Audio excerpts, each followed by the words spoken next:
My next guest says the administration ignored his plans on how to safely evacuate Afghan interpreters. Now our allies are at risk as the Taliban is reportedly going door to door looking for those who risk it all to help and work with the United States. Joining me now, Afghanistan war veteran, co-founder of No One Left Behind, Matt Zeller. And Matt, what can you tell us this morning? What's the latest that you know that's happening right now? It's pandemonium at the gate. There's thousands of people that have tried to get to one airport with one functioning runway. You know, it's pretty much a nightmare. The only thing that would have been worse than this is what we called the Trump scenario, which would have been the complete abandonment of these people.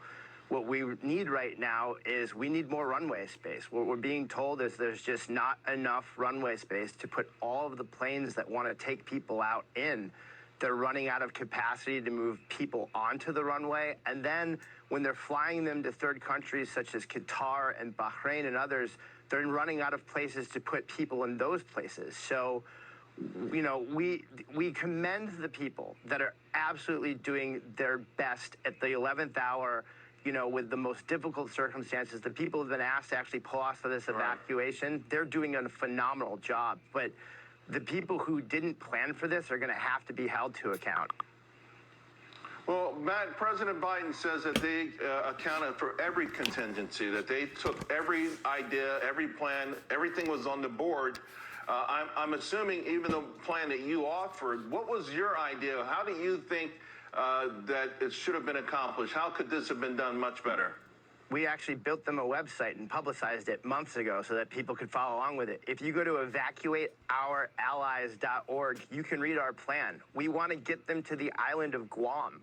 We don't understand why we're going around with hat in hand to the world asking them to take our Afghans when the island of Guam has been since the month of June from their official government saying, send them here. We have the hotel space to take them. We have the experience because we did it in Vietnam and in 1996 with our Iraqi allies. We actually flew out about 6,600 of our Kurdish allies out of northern Iraq to Guam. So we don't understand why the administration's been so resistant to this. We're just glad that the president finally said we're going to take all of our allies, because this is really clear. This isn't a matter of us and them. This is a matter of us. And the reason why we're in this mess is because of two reasons. One, the Biden administration failed to plan for this, but the Trump administration were the ones who planted the seed for this. People like Stephen Miller shut down this visa program, which created a backlog that existed once the Biden administration took office. Let me jump in before we go back too far in history. Let's deal with right now, because apparently the Taliban have intensified their hunt downs of anyone associated with America, and I would guess that it goes beyond just police and includes the interrogators. Now, how do we get them out? We just heard Jackie saying that we're not really clear on how we rescue these folks. Does it have to become, at some point, a military operation to get them out safely?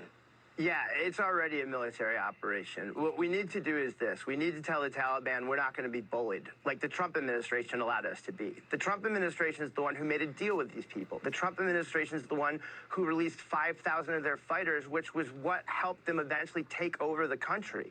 We need to stop letting the Taliban push us around like they have been since the Trump administration. What we need to be doing is tell them we're going to stay as long as it takes. We're going to take every single one of our people, and we're not leaving until that's done. We are the United States of America. We're the most powerful country on the planet. We should start acting like it. Yeah. I don't know how bad they were pushing us around since we didn't lose one military life for 18 months. And everybody wasn't this kind of chaos. I think things got a lot worse in the last 7 days than they did any time prior to that. But, Matt, I appreciate what you're doing. I lived in Guam for 2.5 years. I agree. A lot of empty hotel space, 2 military bases. Hopefully we can save those people. Thank you very much. All right, folks.